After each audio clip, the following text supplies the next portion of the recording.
এবারের মার্কা এই যে জিয়া দেখা যায়, এবারের মার্কা নারসিনাপার মার্কা জিয়া দেখা যায়, নারসিনাপার সালাম নিন।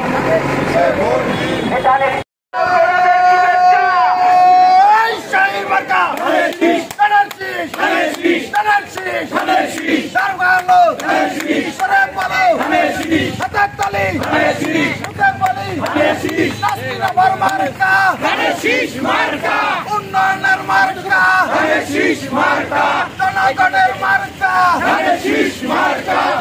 দুঃখের মার্কা,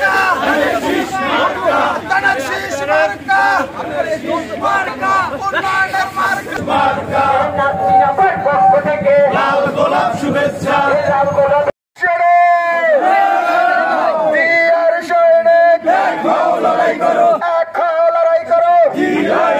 বিতরণ এবং গণসংযোগ শেষে আজকের এই সংক্ষিপ্ত সভার সম্মানিত সভাপতি ২৭ নং ওয়ার্ড বিএনপির প্রস্তাবিত সভাপতি জনাব বাচ্চু হাওলাদার উপস্থিত রয়েছেন।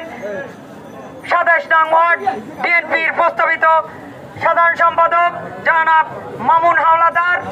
মামুন তালুকদার উপস্থিত রয়েছেন। ২৭ নং ওয়ার্ড বিএনপির অন্য বিভিন্ন পর্যায়ের নেতৃবৃন্দ এবং অঙ্গ সংগঠনের নেতৃবৃন্দ এবং আমার মহানগর বিএনপির নেতৃবৃন্দ, সদস্য, যুগ্ম আহ্বায়ক এবং বিভিন্ন ওয়ার্ড থেকে আগত নেতৃবৃন্দ সকলকে জানাচ্ছি সংগ্রামী শুভেচ্ছা এবং আমার ভারপ্রাপ্ত চেয়ারম্যান বিএনপির সাংগঠনিক অভিভাবক জনাব তারেক রহমানের পক্ষ থেকে সংগ্রামী শুভেচ্ছা ও বিপ্লবী অভিনন্দন। নেতৃবৃন্দ, আপনারা জানেন আমরা বিগত দিনের ন্যায় আজকেও এই ২৭ নং ওয়ার্ডের লিফলেট বিতরণ করেছি। আমাদের ভারপ্রাপ্ত চেয়ারম্যানের ঘোষিত ৩১ দফা, সেই ৩১ দফা আমরা আজকে এখানে ২৭ নং ওয়ার্ডের বিভিন্ন মানুষের দ্বারে দ্বারে গিয়েছি এবং আমরা লিফলেট বিতরণ করেছি। আজকের এই আমরা বলতে চাই, আজকে এই ৩১ দফার মধ্যে রয়েছে আগামী দিনের রাষ্ট্র গঠনের সব নিয়ামকগুলো। সেই ৩১ দফায় আমরা চাই ৩১ দফা মানুষের হৃদয়ে হৃদয়ে পৌঁছে যাক।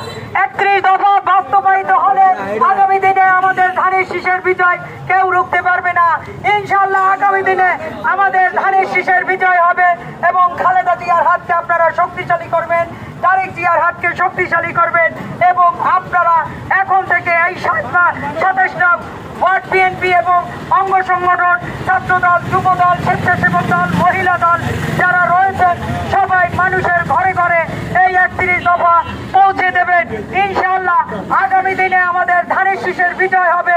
সেই বিজয়ে সবাই ঐক্যবদ্ধভাবে কাজ করবেন এই আশাবাদ ব্যক্ত করে আমি আমার সংক্ষিপ্ত বক্তব্য শেষ করছি। বাংলাদেশ জিন্দাবাদ, জাতীয়তাবাদী দল জিন্দাবাদ, শহীদ জিয়া অমর হোক, খালেদা জিয়া জিন্দাবাদ, আগামী দিনের রাষ্ট্রনায়ক তারেক রহমান জিন্দাবাদ, ২৭ নং ওয়ার্ড বিএনপি জিন্দাবাদ। একটি কথা বলতে চাই, আগামী দিন আমাদের ২২ তারিখ